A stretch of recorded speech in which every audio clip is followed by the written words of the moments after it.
എല്ലാവർക്കും നമസ്കാരം. ഇന്ന് രേണുസുധിയുടെ വീഡിയോ ആണ്. അധികം ചെയ്യുന്നില്ല എന്ന് വിചാരിച്ചാലും രേണുസുധിയുടെ കണ്ടന്റ് എങ്ങനെ എടുത്തെടുത്ത് പോകണ്ടെന്ന് വെച്ചാൽ ഇപ്പൊ റിയാക്ഷൻ ചാനലുകൾക്ക് മൊത്തം വേറൊരു കണ്ടന്റ് ഇല്ല, രേണുസുധി മാത്രമായി മാറിയിരിക്കുകയാണ്.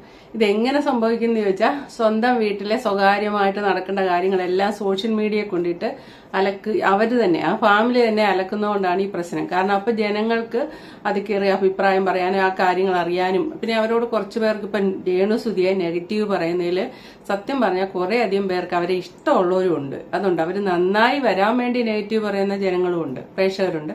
കുറച്ചു പേർക്കേ ഉള്ള അവരെന്തേലും ആയിപ്പോട്ടെ എന്നുള്ള ഒരു രീതി. അപ്പൊ അവരുടെ കാര്യങ്ങൾ അറിയാനുള്ള ഒരു താല്പര്യം കൊണ്ട് ജനങ്ങൾ ഈ ഒരു കാര്യത്തിൽ ഇൻവോൾവ് ആയിട്ടൊക്കെ നിൽക്കുന്നുണ്ട്. ഇവരാണെങ്കിൽ മനഃപൂർവ്വം ചെയ്യുന്നതാണോ എന്താണോ? കിച്ചു ഇപ്പൊ കഴിഞ്ഞ ദിവസം വന്ന് അത് മനോരമ ഓൺലൈൻ ഒക്കെ എടുത്തിട്ടുണ്ട്. കിച്ചുവിന്റെ പ്രസ്താവന ആദ്യം അമ്മയെക്കുറിച്ച്, പിന്നെ രണ്ടാനമ്മയെക്കുറിച്ച്, പിന്നെ അച്ഛനെക്കുറിച്ച്, പിന്നെ ഇപ്പോഴത്തെ അമ്മയെക്കുറിച്ച്, അങ്ങനെ എല്ലാത്തിനെ കുറിച്ചും ഒരു കുറെ കാര്യങ്ങളൊക്കെ കിച്ചു പറഞ്ഞു പോയി. ഇപ്പോഴത്തെ അമ്മയെക്കുറിച്ച് മോശം പറഞ്ഞു എന്ന് ചോദിച്ചാൽ അങ്ങനെയില്ല. ഇൻഡയറക്റ്റ് ആയിട്ട് ആദ്യ അമ്മ വളരെ നല്ല അടുപ്പവും വളരെ സ്നേഹവും എല്ലാം ആയിരുന്നു എന്നുള്ള ഒരു ധ്വനിയിൽ സംസാരിച്ചു. ഇപ്പൊ ഇല്ല എന്നുള്ള അർത്ഥം വരുന്നുണ്ട്. കിച്ചു ഫില്ല് ചെയ്യാതെ വിട്ട ഭാഗങ്ങൾ മുഴുവൻ വ്ളോഗേഴ്സ് അവരുടെ ഇഷ്ടത്തിന് അങ്ങ് ഫില്ല് ചെയ്ത് പോയിട്ടുണ്ട്. കാരണം രേണുസുധി പിന്നെ ഒരിക്കലും കൊല്ലസുധി മരിച്ചപ്പോൾ ആ വണ്ടിയിൽ ബോഡി മേടിക്കാൻ പോയ വണ്ടിയെ രേണുസുധി പോയെന്നൊന്നും എവിടെയും കിച്ചു പറഞ്ഞിട്ടില്ല. പിന്നെ പോയവര് ഹോട്ടലിലൊക്കെ കയറി വെള്ളം അടിച്ച് അർമാദിച്ച് പോയെന്നുള്ള രീതി, എനിക്കൊരു വെള്ളം പോലും തുപ്പല് പോലും ഇറങ്ങുന്നില്ലാത്ത അവസ്ഥയായിരുന്നു എന്നൊക്കെ പറഞ്ഞിട്ടുണ്ട്. അപ്പൊ ചില വ്ളോഗേഴ്സൊക്കെ വിചാരിച്ച് ആ കൂടെ രേണുസുധി ഉണ്ടായിരിക്കുന്നു. അതിപ്പോ സത്യം പറഞ്ഞാൽ അങ്ങനെ സ്ത്രീകൾ അങ്ങനെ പോകാറില്ലല്ലോ. അവരവിടെ വിഷമിച്ച് കിടക്കുക തന്നെ ആയിരിക്കാം. അതുകൊണ്ട് ആ പറഞ്ഞതില് അത് ഈ തലയും വാലും ഇല്ലാതെ ഒന്നും മുഴിപ്പിക്കാതെ സംസാരിച്ചു വെച്ച കിച്ചുവിന്റെ പ്രശ്നമാണത്. അല്ലാതെ വ്ളോഗേഴ്സിനെ അതിന്റെ അകത്ത് കുറ്റം പറയാൻ പറ്റില്ല. കാരണം അവൻ പറയാതെ ഭാഗങ്ങൾ ഇവര് അർത്ഥവും വ്യാകരണവും ഒക്കെ ഒപ്പിച്ച് ഫില്ല് ചെയ്യുന്നത് മാത്രമേ ഉള്ളൂ. അതിനും രേണുസുധി വന്ന് പറഞ്ഞിട്ടുണ്ട് അതിന്റെയൊക്കെ മറുപടി. ഇപ്പൊ ടോട്ടലി രേണുസുധി ഞാനിപ്പോ ചെയ്യുന്ന വീഡിയോ എന്താ വെച്ചാൽ, രേണുസുധി ഈ പയ്യന് 10 പൈസ പോലും കൊടുക്കുന്നില്ല എന്നുള്ള ഒരു ഇത് വന്നിട്ട് ഈ പയ്യന് വേണ്ടി ഗൂഗിൾ പേ നമ്പരൊക്കെ സോഷ്യൽ മീഡിയ ഇട്ടിട്ടുണ്ടെന്ന് പറഞ്ഞ് രേണുസുധിയുടെ ഒരു കൂട്ടുകാരി വീഡിയോ ചെയ്യുന്നുണ്ട്. അങ്ങനെ അത്ര ദയനീയ അവസ്ഥ ഈ കിച്ചുവിനില്ല. കിച്ചുവിന് എപ്പോഴും ചോദിക്കുന്ന പൈസ ഇങ്ങനെ കൊടുത്തോണ്ടേ ഇരിക്കുക എന്ന് പറഞ്ഞ് ഗൂഗിൾ പേ ചെയ്തതിന്റെ ഡീറ്റെയിൽസ് ഒരു കൂട്ടുകാരി ശ്രുതി എന്നാണ് തോന്നുന്നു, ശ്രുതി വ്ളോഗ് അവരിട്ടിട്ടുണ്ട്. അപ്പൊ അതൊന്ന് കാണാം. കിച്ചു ഞാൻ മനസ്സിലാക്കിയെടുത്തോളാം, കിച്ചുവിന്റെ എല്ലാ ചെലവിനുമുള്ള ക്യാഷ് രേണു കൊടുക്കുന്നുണ്ട്. പലരും വന്ന് പല കമന്റ്സ് ആണ് അല്ലെങ്കിൽ പല അഭിപ്രായമാണ് പറഞ്ഞത്. ഇവളെന്താ മൂന്നാം അമ്മയല്ലേ, അല്ലെങ്കിൽ ഇവള് ചെലവിന് കൊടുക്കുന്നില്ല, ആ കൊച്ചിനെ അങ്ങനെ ചെയ്തു ഇങ്ങനെ ചെയ്യുന്നു എന്നൊക്കെ പറയുന്നുണ്ട്. ഞാൻ ഇവിടെ ഒരു സ്ക്രീൻഷോട്ട് വെക്കാം. ആ സ്ക്രീൻഷോട്ടിൽ ഞാൻ എമൗണ്ട് ഹൈഡ് ചെയ്യുന്നുണ്ട്. അതായത് നമ്മുടെ കിച്ചുവിന്റെ അക്കൗണ്ടിലോട്ട് രേണു ഇട്ട് കൊടുത്ത ക്യാഷ് ആണ്. ആ എമൗണ്ട് ഞാൻ ഹൈഡ് ചെയ്യുന്നത് വേറെ ഒന്നുമല്ല. രേണു തന്നെ റിക്വസ്റ്റ് ചെയ്തിട്ടുണ്ട്, എടാ ഈ ഒരു എമൗണ്ട് പുറത്തു വരണ്ട, കാരണം അത്രയ്ക്ക് ചീപ്പ് അവൻ രേണുവിന് താല്പര്യമില്ല. കിച്ചു വന്ന് ഇത്രയും ഡയലോഗ് അടിച്ച് കിച്ചിന് വേണ്ടിയിട്ട് ഇങ്ങനെ ക്യാഷ് കൊടുക്കുന്നതുകൊണ്ടാണ് ഇതും തന്നില്ല. ഞാൻ ഒത്തിരി റിക്വസ്റ്റ് ചെയ്യും, ഞങ്ങൾ ഒത്തിരി പറഞ്ഞ് നമ്മൾ ചോദിച്ച് മേടിച്ചൊരു സാധനമാണ്. ഓക്കെ, അപ്പൊ എന്തായാലും അത് വെക്കുന്നുണ്ട്, നിങ്ങളത് നോക്കുക, കണ്ടുനോക്കാം. അതായത് ഈ മാസത്തെ മാർച്ച് മാസത്തെ കണക്കാണ്. ലാസ്റ്റ് ആയിട്ട് 24-ാം തീയതി രേണുവിന്റെ അക്കൗണ്ടിൽ നിന്ന് കിച്ചുവിന്റെ അക്കൗണ്ടിലോട്ട് ക്യാഷ് പോയിട്ടുണ്ട്. 24-ാം തീയതി, 20-ാം തീയതി, 18-ാം തീയതി, 17-ാം തീയതി, 14-ാം തീയതി, 5-ാം തീയതി ഇങ്ങനെ ക്യാഷ് പോകുന്നുണ്ട് കിച്ചുവിന്റെ അക്കൗണ്ടിൽ. കിച്ചുവിന് ചെലവിന് വേണമെന്ന് പറയുമ്പോൾ ക്യാഷ് പോകുന്നുണ്ട്. മനസ്സിലായോ നിങ്ങൾ? അതായത് അപ്പൊ നിങ്ങൾ എനിക്ക് ചോദിക്കാനുള്ളത്, ഈ ഒരു സ്ക്രീൻഷോട്ട് കണ്ടിട്ടെങ്കിൽ ഈ ഒരു തെളിവ് വെച്ചിട്ടെങ്കിൽ കിച്ചുവിന്റെ എന്ത് കാര്യങ്ങളാണ് രേണു ചെയ്യാത്തത് എന്നാൽ മരണ ചടങ്ങിലോട്ട് പോകുന്ന വഴിക്ക് നിങ്ങൾ 5 സ്റ്റാർ ഹോട്ടലിൽ കയറി ഫുഡ് കഴിച്ചു എന്ന് കിച്ചു പറഞ്ഞിട്ടുണ്ടായിരുന്നു. പക്ഷെ കിച്ചു ആ ഒരു വീഡിയോയിൽ ആരൊക്കെ ഉണ്ടായിരുന്നു എന്ന് പറഞ്ഞില്ല. അതായത് പോയപ്പോൾ അവർ എല്ലാവരും കയറി ഫുഡ് കഴിച്ചു 5 സ്റ്റാർ ഹോട്ടലിൽ, എന്റെ ഭാഗത്ത് തുപ്പൽ പോലും അകത്തോട്ട് ഇറങ്ങിയില്ല എന്ന് പറഞ്ഞിരുന്നു. ഇൻഫർമേഷൻ എന്ന് പറഞ്ഞാൽ നമ്മുടെ ഈ കൊല്ലം സുധി എന്ന് പറയുന്ന വ്യക്തി മരിച്ച് ഇവർ ഹോസ്പിറ്റലിലോട്ട് പോവാണ്. ഇവർ ഹോസ്പിറ്റലിലോട്ട് പോയ വണ്ടിയിൽ നമ്മുടെ കിച്ചു ഉണ്ടായിരുന്നു. കൂടാതെ ഇവരുടെ കുടുംബത്തിൽ നിന്നും മൊത്തം 3 ആണുങ്ങളാണ് ഇവരുടെ കുടുംബത്തിൽ നിന്ന് പോയത്. അതിൽ ഒരാൾ കിച്ചു ആണ്, രണ്ടാമത് രേണുവിന്റെ ചേച്ചിയുടെ ഹസ്ബൻഡാണ്, പിന്നെ മൂന്നാമത് ഇവരുടെ കുടുംബത്തിൽ. അതായത് ഈ 3 ആണുങ്ങളാണ് ഈ വണ്ടിയിൽ പോയത്. കൂടാതെ ഇവരുടെ ചർച്ചിലോ എങ്ങാണ്ടുള്ള കുറച്ച് ആളുകളാണ് പോയത്. അപ്പൊ ഇവരിവിടെ നിന്ന് പോയ സമയത്ത് ഈ ഒരു വണ്ടിയിൽ രേണുവില്ല, രേണുവിന്റെ അമ്മയില്ല, രേണുവിന്റെ അച്ഛനില്ല, കൂടാതെ ഈ സഹോദരി ഇവരാരും ഇവരെല്ലാവരും വീട്ടിൽ തന്നെയാണ്. കാരണം നിങ്ങൾക്കറിയാം, നിങ്ങളൊന്ന് ജസ്റ്റ് നിങ്ങളൊന്ന് ചിന്തിച്ചു നോക്കുക, ഒരു വീട്ടിലൊരു മരണം നടന്നു കഴിഞ്ഞാൽ ഒരിക്കലും ആ സ്ത്രീകൾ ആ വീട്ടിലുള്ള എല്ലാവരും പോലെ പൈസ കിച്ചുവിന് അയച്ചു കൊടുക്കുന്നതായിട്ടാണ് നമ്മൾ കാണുന്നത്. ഇവിടെ നിന്ന് സത്യം പറഞ്ഞാൽ മറ്റൊരു കാര്യം അറിയാം, പൈസ കൊടുക്കുന്നു, ഓക്കെ, അത് നല്ല കാര്യം തന്നെ. പക്ഷെ ഇവിടെ സ്വന്തം അമ്മയാണെങ്കിൽ ഇങ്ങനെ പൈസ കൊടുക്കില്ല. അതേ എനിക്ക് ഇതിന്റെ അകത്ത് പറയാനുള്ളൂ. ഒരിക്കലും ടീനേജ് പ്രായത്തിലുള്ള ആൺകുട്ടികൾക്ക് ആവശ്യത്തിൽ കവിഞ്ഞ് പൈസ കൊടുക്കരുത്. ചെറുപ്പത്തിൽ തീരെ കുഞ്ഞു ആവയായിട്ടിരിക്കുമ്പോൾ തൊട്ട് ഈ നിർബന്ധ ബുദ്ധിയായ പിള്ളേരുണ്ട്, നിലത്ത് കിടന്ന് ഉരുണ്ട് കാര്യം സാധിക്കും, ഉരുണ്ട് കിടന്ന് കരഞ്ഞ്.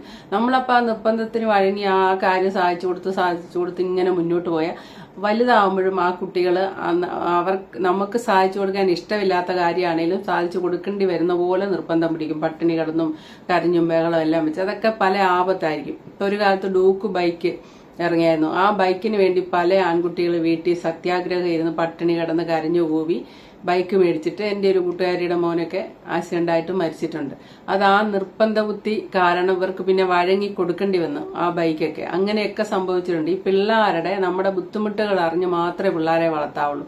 ഇല്ലാന്ന് പറഞ്ഞു പഠിപ്പിക്കണം. അങ്ങനെ പിള്ളേർ ചോദിക്കുന്നതിന് പൈസ കൊടുത്താൽ അവരുടെ ആവശ്യങ്ങളുടെ വലിപ്പം പിന്നീട് കൂടി വരുമ്പോൾ അത് താങ്ങാൻ മാതാപിതാക്കൾക്ക് പറ്റാതെ വരുമ്പോൾ ഇവര് നമ്മളെ ഒന്നേ കൊല്ലും. ആ ലെവലിലെത്തും. അല്ലെങ്കിൽ ഇവർക്ക് നമ്മളോട് സ്നേഹമൊന്നുമില്ല. നമ്മൾ ചുമ്മാ അവര് ചോദിക്കുമ്പോൾ പൈസ കൊടുക്കുന്ന ഒരു യന്ത്രം പോലെ ആയി അവർ കാണുമല്ലോ. അല്ലാതെ മാതാപിതാക്കൾ തെറ്റിദ്ധരിച്ച് വെച്ചിരിക്കുന്ന പോലെ ചോദിക്കുമ്പോൾ കാശ് കൊടുത്താൽ അവർ തിരിച്ച് നമ്മളെ സ്നേഹിക്കുമൊന്നുമല്ല. അത് ഇവരുടെ കടമ എന്നുള്ള രീതിയിലൊക്കെയാണ് കാണുക. ശരിക്കും നമ്മൾക്കൊപ്പം ചേർത്ത് വളർത്തുന്നത് എങ്ങനെയാന്ന് ചോദിച്ചാൽ നമ്മുടെ ബുദ്ധിമുട്ടുകൾ അറിഞ്ഞ് ഇല്ലായ്മ അറിഞ്ഞ് ഇല്ലെന്ന് പറഞ്ഞ് പഠിപ്പിച്ച് ചില കാര്യങ്ങൾ അവർ ആഗ്രഹിക്കുന്ന ഒപ്പം തന്നെ അങ്ങോട്ട് കൊടുക്കാതെ ആശ അടക്കി പഠിക്കുക എന്ന് പറയില്ല, ആശയടക്കം. അങ്ങനെ അടക്കിയൊക്കെ പഠിപ്പിച്ചാൽ മാത്രമേ ഇതിന്റെയൊക്കെ വില മനസ്സിലാവുള്ളൂ. അല്ലാതെ എല്ലാം ഈസി പാസിങ് കൊടുക്കരുത്. ഇവിടെ രേണുസുതി സ്വന്തം അമ്മയാണ് അല്ലാത്തത് കൊണ്ടാണ് ഇങ്ങനെ പൈസ കൊടുക്കുന്നത് ഞാൻ പറയുള്ളൂ. കിച്ചുനെയൊക്കെ ഒരു ലെവലിൽ ഇങ്ങനെ അങ്ങ് സപ്പോർട്ട് ചെയ്ത് നിർത്താൻ വേണ്ടി പുള്ളിക്കാരത്തേക്ക് ഒരു ഇതാക്കാൻ വേണ്ടി കിട്ടുന്ന കാശിൽ നിന്ന് ഒരു ഭാഗം ഇപ്പൊ സബ്സ്ക്രിപ്ഷൻ വരെ നടത്തിയല്ലേ കാശുണ്ടാക്കുന്നത്. കാണിക്കേണ്ടാത്ത ഭാഗങ്ങൾ കാണിച്ചൊക്കെയാണ് കാശുണ്ടാക്കിക്കൊണ്ടിരിക്കുന്നത്. അതിൽ നിന്ന് ഒരു ഭാഗം കൊടുക്കുന്നു. എന്ത് മോശമാണ്. കിച്ചുവിന് എന്ത് അഭിമാനം ഇരിക്കുന്നത് അതെല്ലാം മേടിച്ചെടുക്കുന്നില്ല. അവനും ഇത്രയും പ്രായമൊക്കെ ആയില്ലേ, മേടിച്ചെടുക്കരുത് അങ്ങനെ കാശ് കൊടുത്തെന്നുള്ള തെളിവായിട്ട് ഇവര് കാണിച്ചാണേലും എന്റെ അഭിപ്രായത്തിൽ അങ്ങനെ കാശ് കൊടുക്കരുത്. രണ്ടാമത് മറ്റൊരു തെളിവ് പറയുന്നുണ്ട്. കൊല്ലം സുധി മരിച്ചതിന് ശേഷം പിരിവ് നടന്നല്ല. ആ പിരിവിൽ കിട്ടിയ പൈസയും കിച്ചു ബൈക്ക് മേടിക്കാനാണ് ഉപയോഗിച്ചത്. അതും കിച്ചുവിനാ കൊടുത്തെന്ന് പറയുന്നുണ്ട്. സത്യമാണോ എന്നൊന്നും അറിയത്തില്ല. ഏതായാലും അതുകൂടെ ഒന്ന് കേക്ക്. ഇതായത് രേണുസുധിയുടെ കൂട്ടുകാർ പറയുന്ന കാര്യമാണ് കേട്ടോ. ഒരു രൂപ പോലും കിച്ചുവിന് ചെലവാക്കിയില്ല. ഈ ഒരു പൈസയൊക്കെ എന്ത് ചെയ്തു എന്നുള്ളത് എനിക്ക് മനസ്സിലാക്കാൻ സാധിച്ചത് നമ്മുടെ സുധി എന്ന് പറയുന്നത് സുധിച്ചേട്ടൻ മരിച്ചതിന് ശേഷം കിട്ടിയ ക്യാഷ് സുധിച്ചേട്ടൻ മരിച്ച് 2ന്റെ അന്ന് 2ാമത്തെ നാളിൽ കിച്ചുവിന്, അതായത് കിച്ചുവിന് ഒരു ബൈക്ക് എടുത്തു. ആ ഫുൾ പൈസ കൊടുത്ത് കിച്ചുവിന് ഒരു ബൈക്ക് എടുത്ത് കൊടുത്തു. കിച്ചു എന്റെ ഒരു വീഡിയോ കാണുന്നുണ്ടെങ്കിൽ ചേച്ചി പറയുന്നത് എന്തെങ്കിലും തെറ്റുണ്ടെങ്കിൽ നിനക്ക് പബ്ലിക്കിൽ വരാം. ഈ പറയുന്ന മറ്റേ ഫുഡ് കഴിക്കാൻ പോകുന്ന സാധനം കൂടാതെ ഈ ബൈക്കിന്റെ കാര്യം നിനക്ക് അവര് ബൈക്ക് എടുത്ത് തന്നു. അപ്പോൾ ആ ക്യാഷ് ഫുൾ ചെലവായിട്ടുള്ളത് ഈ പറയുന്ന കിച്ചുവിന് തന്നെയാണ്. ഒന്നുമില്ലെങ്കിൽ ഈ ഒരു ട്രാൻസാക്ഷൻ നോക്കട്ടെ. ഈ ഒരു ഇത്രയും ദിവസത്തെ ട്രാൻസാക്ഷൻ മാത്രമാണ് ഞാൻ കാണിക്കുന്നത്. ഇതിന് മുന്നേയുള്ള ട്രാൻസാക്ഷൻ ഒന്നും എടുത്തിട്ടില്ല. അത് എടുത്തു കഴിഞ്ഞാൽ ഞാൻ ഇത് കണ്ടപ്പോൾ ഞാൻ നല്ല രീതിയിൽ കുറ്റം പറഞ്ഞു. രേണു മിസ്റ്റേക്ക് കിച്ചുവിന്റെ ഭാഗത്തല്ല, നിന്റെ ഭാഗത്താണ് മിസ്റ്റേക്ക്. എന്തിനാണ് കുഞ്ഞുങ്ങൾക്ക് ഇത്രയും ക്യാഷ് കൊടുക്കുന്നത്? അതിന്റെ ആവശ്യം എന്താണ്? സത്യത്തിൽ രേണുസുധിയുടെ ജീവിതം എടുത്ത് നോക്കുമ്പോഴത്തേക്കിന് വിജയിച്ചു എന്നൊന്നും പറയാൻ പറ്റില്ല. ഒരാളുടെ ജീവിതത്തിന്റെ അതപ്പതനം എന്താണെന്ന് നമുക്കൂടെ കാണാവുന്ന വിധത്തിൽ. ഇപ്പൊ രേണുസുധി കൊല്ലം സുധി മരിച്ചു കഴിഞ്ഞപ്പോൾ ആദ്യം റീൽസ് ഒക്കെ എടുത്തു വന്നപ്പോൾ നമ്മളെല്ലാവരും ഒരേ സ്വരത്തിൽ പറഞ്ഞു ജീവിച്ചു പോകാൻ എന്തെങ്കിലും ഒരു തൊഴിൽ ചെയ്യണം. സെയിൽസുകളായിട്ടോ അതോ ഇതോ ഒക്കെ ആയിട്ട് പോയാൽ എന്ത് കിട്ടാനാ വരുമാനം? ജീവിച്ചു പോട്ടെ, മക്കളെ വളർത്തണ്ടല്ലേ, അങ്ങനെയല്ലേ ഇങ്ങനെയല്ലേ. അത് നമ്മളെല്ലാം ന്യായീകരിച്ച കാര്യം. രണ്ടാമത് നമ്മൾ കാണുന്ന കുറച്ചങ്ങോട്ട് പോയി കഴിഞ്ഞപ്പോഴേ പുള്ളിക്കാരത്തി വയറ് കാണിച്ചു തുടങ്ങി. പുള്ളിക്കാരത്തിയുടെ വയറ് കൊള്ളാമെന്ന് ആരോ പറഞ്ഞു കൊടുത്ത് കാണും. അതേതായാലും വയറ് കാണിച്ചു തുടങ്ങി. അവിടുന്ന് പിന്നെ പുള്ളിക്കാരത്തി കുറച്ചുകൂടെ മുന്നോട്ട് പോയി കഴിഞ്ഞപ്പോഴത്തേക്കിന് നേരെ ദുബായ് ബിഗ് ബോസിൽ പോയി. അവിടെ നിൽക്കണ ഇച്ചിരി ശക്തി വേണം. ഈ പുള്ളിക്കാരത്തി പഠിച്ച ഒരു കോഴ്സും കംപ്ലീറ്റ് ചെയ്തിട്ടില്ല. അതായത് സുഖ സൗകര്യങ്ങള് നല്ല അന്തരീക്ഷമുള്ളിടത്ത് മാത്രമേ പിടിച്ചു നിൽക്കുള്ളൂ. അല്ലാതെ പ്രതികൂല അവസ്ഥയിലൊന്നും പിടിച്ചു നിൽക്കത്തില്ല പുള്ളിക്കാരത്തി. അപ്പം നേഴ്സിംഗും ഏതാണ്ട് എല്ലാം കോഴ്സ് പഠിച്ചിട്ടുണ്ട്. ഏവിയേഷൻ കോഴ്സ് ഒക്കെ എല്ലാം പാതി വഴിയിൽ ഇട്ടിട്ട് പോയി. ഒരു കല്യാണം കഴിച്ചു, അത് പാതി വഴിയിൽ ഇട്ടിട്ട് പോയി. ഇപ്പൊ അത് കഴിഞ്ഞ് ഇവിടെ വന്ന് കൊല്ലം സുധിയെ കല്യാണം കഴിച്ചു. കൊല്ലം സുധിയെ കല്യാണം കഴിക്കുമ്പോൾ സിനിമയിൽ അഭിനയിക്കാൻ വേണ്ടി ആഗ്രഹം ഉണ്ടെന്നും പറഞ്ഞ് കൊല്ലം സുധിയെ കല്യാണം കഴിക്കാൻ വന്ന ആരെയും കൊല്ലം സുധി കല്യാണം കഴിച്ചില്ല. ആഗ്രഹം ഇല്ലെന്ന് പറഞ്ഞു വന്ന ഒരാളാണ് ഞാൻ, അതുകൊണ്ട് എന്നെ കല്യാണം കഴിച്ചു എന്നൊക്കെ ഇന്റർവ്യൂ പറയണം. പക്ഷെ അന്നും ടിക്ടോക്കിൽ മുഴുവൻ രേണുസുധി ടിക്ടോക്ക് ചെയ്തുകൊണ്ടിരുന്നു. അഭിനയമോഹം യഥാർത്ഥത്തിലുണ്ട്. അത് പൂർത്തീകരിക്കാൻ വേണ്ടി മാത്രമാണ് ഒരു കല്യാണം കഴിച്ച് കൊച്ചൊക്കെയുള്ള കൊല്ലം സുധിയെ രേണുസുധി കല്യാണം കഴിച്ചത്. അത് മിടുക്കി ആയതുകൊണ്ട് അങ്ങനെ അല്ലാന്ന് പറഞ്ഞ് കൊല്ലം സുധിയെ തെറ്റിദ്ധരിപ്പിച്ചെന്ന് മാത്രമേ ഉള്ളൂ. ബുദ്ധിപൂർവ്വം കളിച്ച കളിയാണത്. ഏതായാലും ആഗ്രഹത്തിനൊത്ത് ഇവിടെ എത്തി. ആദ്യം ഇപ്പൊ റീൽസ് ഒക്കെ ഇട്ട്, രണ്ടാമത് വയറ് കാണിച്ചു, മൂന്നാമത് ബിഗ് ബോസിൽ പോയി. അവിടെ നിൽക്കാതെ അവിടെ നിന്ന് ചാടി. പിന്നെ കാണുന്ന നടന്ന് നമ്മളെന്താണ് ദുബായി പോയിട്ട് ബാറിലൊക്കെ പോയി ഡാൻസ് ചെയ്യത്. അവിടെ പോയി ഉദ്ഘാടനമൊന്നുമല്ല, ബാർ ഡാൻസ് ആയിരുന്നു. എന്തുവാണ് അധപ്പതനമല്ലേ അതൊക്കെ. ശരിക്കും അവിടെ നിന്ന് ഇങ്ങോട്ട് വന്നിട്ട് ഇപ്പൊ ഇവിടെ വന്നിട്ട് സബ്സ്ക്രിപ്ഷനാണ് എടുത്തിരിക്കുന്നത്. വയറ് കാണിക്കുക, മാറ് കാണിക്കുക, അതും ഇതും എല്ലാം കാണിക്കിച്ച് ഇരിക്കുക. ഈ കിച്ചു എന്ന് പറയുന്ന പയ്യന് 10-22 വയസ്സുള്ള ഒരു ചെറുക്കനാണ്. അമ്മയായിട്ട് തന്നെയല്ലേ കണക്കാക്കുന്നത്. ആ കൊച്ചും ആ കൊച്ചിന്റെ കൂട്ടുകാരും ഒക്കെ ഉള്ളവരല്ലേ, ഇവരുടെയൊക്കെ കാങ്കയല്ലേ ഇങ്ങനെ ഈ കാണിച്ച്. ഇന്നലെയൊക്കെ ഈ ഒരു സൈഡിൽ വന്ന് ഒരു അഭിനയം, ജീവിതം മൊത്തം അഭിനയമായി മാറിയ പോലെ ഒരു സൈഡിൽ വന്ന് കിച്ചു കുറെ കാര്യങ്ങൾ പറഞ്ഞതിന്റെ പുറത്ത് സങ്കടം സഹിക്കാൻ വയ്യാതെ കരഞ്ഞുകൂവി, ഞാൻ ഇല്ലാതാക്കും, ഇങ്ങനെ പോയാൽ എന്നെ എല്ലാവരോടും ഉപദ്രവിച്ചാൽ ഞാൻ ഇല്ലാതാകും, അത് ചെയ്യും ഇത് ചെയ്യും എന്നെല്ലാം പറഞ്ഞ് ഒരു സൈഡിൽ കരയുന്നു. ആ ചാപ്റ്റർ അവിടെ ക്ലോസ് ചെയ്തേ. അത് കഴിഞ്ഞ് തുടരെ റീൽസ് ഇടുന്നു, പാട്ടിടുന്നു, ഡാൻസ് ഇടുന്നു. കിള്ളി പോയോലെയാ കേട്ടോ. പക്ഷെ കിളി പോയെന്നൊന്നും പറയാൻ പറ്റില്ല. ഓരോ സെക്ഷനായിട്ട് പുള്ളി അഭിനയിച്ച് മാറ്റി വെക്കുന്നതായിട്ടാണ് എനിക്ക് തോന്നി. അത് കഴിഞ്ഞ് കുറെ ഡാൻസ് ഒക്കെ ചെയ്ത് തമിഴ് തപ്പാങ്കൂട്ട് പാട്ടിട്ട് കുറെ ഡാൻസ് ചെയ്തു. കുറച്ച് കഴിഞ്ഞ് പിന്നെ ഫിറോസ് പിന്നെ ഫേസ്ബുക്കിൽ ഒരു പോസ്റ്റ് ഇട്ടു.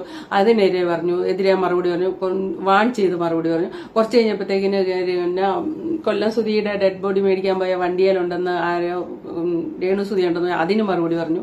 പിന്നെ മറ്റാർക്കൊക്കെയോ മറുപടി കൊടുത്തു. അങ്ങനെ കരച്ചിലും ആ വക നാടകങ്ങളെല്ലാം മാറ്റി കുറച്ച്. അത് കഴിഞ്ഞ് പിന്നെ സബ്സ്ക്രിപ്ഷനോട്ട് കയറി. ഇവിടുത്തെ വ്ളോഗേഴ്സ് മിടുക്കന്മാർ ആ ഭാഗം എടുത്തിട്ടുണ്ട്. അവിടെ പോയിട്ട് അയ്യോ ഐ ലവ് യുവും പറഞ്ഞ് ഫ്ലൈയിങ് കിസ്സും കൊടുത്ത് എന്റെ പൊന്നെ എന്താണ് ആ കാണിച്ചത്. അപ്പൊ കുറച്ചു നേരം മുന്നേ കരഞ്ഞതാ. ഇപ്പൊ എന്താണ് നടന്നുകൊണ്ടിരിക്കുന്നത്? അധപ്പതനമല്ലേ? നിങ്ങളൊന്ന് കണ്ടു നോക്കിക്കേ, ഒന്ന് ചിന്തിച്ചു നോക്കിക്കേ. ഒരാള് പ്രസക്തിക്കും പണത്തിനും വേണ്ടി ഇറങ്ങി തിരിച്ച് എവിടോട്ടാണ് യാത്രയെന്ന് നോക്ക്. ഏതേലും ഒരു റീൽസിലോ ഷോർട്ട് ഫിലിമിലോ ഒക്കെ അഭിനയിച്ചിട്ട് ഞാൻ ആഗ്രഹിച്ചിരുന്നു ഏതെങ്കിലും ഒരു സിനിമയുടെ മൂലയിലൊക്കെ പിടിച്ച് എത്രയോ പേര് ഇപ്പൊ നിങ്ങൾ പറയാം അഭിനയിക്കാൻ കഴിയില്ല, കാഴ്ചക്ക് ഭംഗിയില്ല എന്നൊക്കെ പറഞ്ഞാലും നമ്മുടെ മലയാള സിനിമ എടുത്ത അങ്ങനെ ഒന്നും ഇല്ലാത്തവരൊക്കെ വളരെ ഇതായിട്ട് കയറി വന്ന് നമ്മൾ അംഗീകരിച്ച് ഇഷ്ടപ്പെട്ടവരുണ്ട്. ഇഷ്ടംപോലെ ആൾക്കാരുണ്ട്. ആ വഴിക്ക് പോകുമെന്ന് വിചാരിച്ചു. അതിന് പകരം ഇവിടെ തുണി അഴിച്ചിട്ടാടുന്ന സബ്സ്ക്രിപ്ഷനോട്ട് പോയി കാശുണ്ടാക്കാനാണ് ഇപ്പൊ നോക്കിക്കൊണ്ടിരിക്കുന്നത്. ശരിക്കും നമ്മുടെ മുമ്പില് ഈ കുട്ടിയുടെ ഈ രേണു സുധിയുടെ ഒരു അധപ്പതനമാണ് കാണുന്നത്. പിന്നെ ഈ കിച്ചുമൊക്കെ വന്ന് സോഷ്യൽ മീഡിയ വന്നിരുന്നു ഇതുപോലെ ചെളി വാരി എറിഞ്ഞ് അങ്ങോട്ടും ഇങ്ങോട്ടും സംസാരിക്കേണ്ട ഒരു കാര്യമില്ലെന്നുള്ളതാണ്. ഇത്രയും കാലം എന്തോ മയക്കുമരുന്ന് എന്തോ ഉപയോഗിക്കുന്നു പറഞ്ഞ് അവർ ഭീഷണിപ്പെടുത്തി നിന്നുകൊണ്ടാണ് പറയാതിരുന്നത്. ഇപ്പൊ അത് അങ്ങ് കിച്ചു അങ്ങ് തുറന്നു പറഞ്ഞു. ഇതെല്ലാം എന്തിനാണ് ഈ സോഷ്യൽ മീഡിയ ഇരുന്നത്? ഇപ്പം പറഞ്ഞാലും തീരാത്ത കണ്ടന്റ് ആയിട്ട് ഇങ്ങനെ കൊടുത്തുകൊണ്ടിരിക്കുകയാണ്. ശരിക്കും പറഞ്ഞാൽ ഇതാണ് പറയുന്നത്, ഒരു കുടുംബത്തിന്റെ സ്വകാര്യത മുഴുവൻ സോഷ്യൽ മീഡിയ ഇട്ട് അലക്കിയാല് അതിന്റെ ഫലം ശരിക്കും നല്ലതായിട്ട് വരത്തില്ല. ആ കുടുംബത്തിന് അത് നല്ലതായിട്ട് വരികയല്ല. നമ്മുടെ കുടുംബത്തിൽ മൂന്നാമതൊരാൾ കയറിയാൽ തന്നെ നമ്മുടെ കുടുംബം നശിച്ചില്ലേ. അപ്പൊ ഇവരിപ്പോ എന്താ ചെയ്തിരിക്കുന്നത് വെച്ചാൽ ഇവരുടെ കുടുംബത്തിൽ ഒരു സോഷ്യൽ മീഡിയ മൊത്തം അങ്ങ് കയറ്റിയിരിക്കുകയാണ്. അത് നാശത്തിലേ പോകുള്ളൂ. അവനോന്റെ വീട്ടില് കുറച്ചെങ്കിലും സ്വകാര്യതയുണ്ട്. ആ സ്വകാര്യതയ്ക്ക് സ്വകാര്യതയായിട്ട് തന്നെ വെച്ച് അവനവൻ തീരുമാനങ്ങൾ എടുത്ത് അത് അവനവന്റെ കുടുംബത്തിലുള്ളവർ മാത്രം കൈകാര്യം ചെയ്തൊക്കെ പോകണം. ഇതിപ്പോ എന്താണ് ഈ കണ്ടുകൊണ്ടിരിക്കുന്നത്? അത് മോശമായ ഒരു കാര്യമായി അവസാനിക്കുള്ളൂ, ഉറപ്പുള്ള കാര്യമാണ്. Okay, thank you for watching. അടുത്ത വീഡിയോ കാണാം.